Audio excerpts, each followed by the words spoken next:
Yes, there is a book here which we referring to impeachment in the Nigerian presidential systems. That's where we have a lot of impeachment for governors and so on. And I'll be borrowing words from this book. I'm just putting my learned friends from the prosecution notice that they order for this book.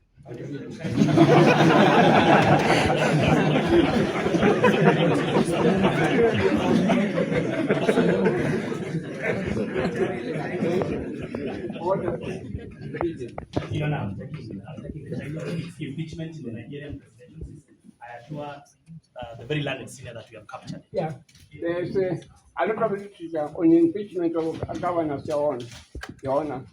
And just as some people here, I'm sure are swearing that they would rather die than see Governor Natembeya in power. Thank you. Yes. Your Honor, our father is the father of profession in the state power.